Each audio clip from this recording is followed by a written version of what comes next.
Ini dia bakwan bayam berhasilku.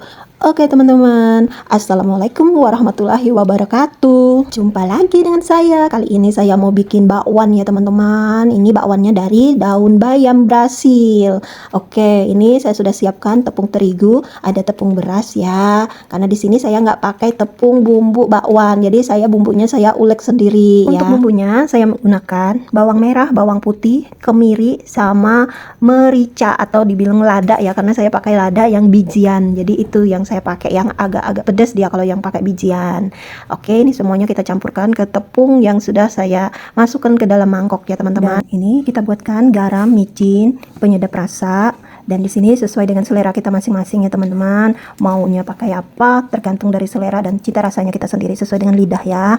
Oke, ini adonannya kita buatkan air. Air di sini terserah mau air matang atau air masak ya. Tapi yang saya gunakan di sini air masak ya teman-teman, atau air galon yang biasa saya beli itu.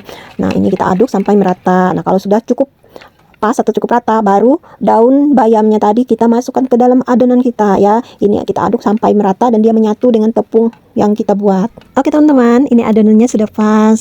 Nah, jika adonan ini belum pas, bisa teman-teman di rumah tambahkan tepung lagi ya. Kalau menurut teman-teman belum bisa digoreng kayak gitu, karena takutnya dia pada saat digoreng itu pecah. Dan ini kita siapkan wajan dengan minyak ya. Kalau udah panas baru kita buatkan adonan yang saya buat tadi. Nah, ini saya udah buatkan ya. Semoga dia nggak pecah ya, karena ini tadi saya pakai tepung beras. Kalau pakai tepung beras biasanya dia agak kriuk-kriuk kayak gitu juga, dan dia agak keras gitu, karena perpaduan antara tepung terigu sama tepung beras ya teman-teman. Oke teman-teman, ini saya masih dalam proses penggorengan ya. Kita goreng dulu sampai dia matang. Di sini saya menggunakan api cenderung kecil ya teman-teman. Kalau goreng-gorengan itu biasanya pakai yang kecil dulu apinya ya, jangan kita besarin karena takutnya gosong gitu. Dan kita proses dibalik dulu ya. Ini sudah mulai berubah warna, kita balik dulu biar dia matang ya. Dan ini dia teman-teman, bakwan bayam Brasilku. Ini kayaknya udah matang ya. Kita angkat dan tiriskan dulu ya, biar minyaknya berkurang, karena namanya goreng-gorengan itu pasti banyak minyak.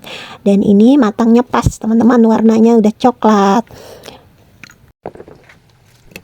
Oke, kalau minyaknya sudah nggak ada, baru kita taruh di piring ya teman-teman, untuk siap kita sajikan. Ini dia bakwan bayam Brasil. Saya mau coba dulu ya teman-teman, gimana rasanya. Wah teman-teman, rasanya enak sekali, dan daun bayamnya itu rasanya manis.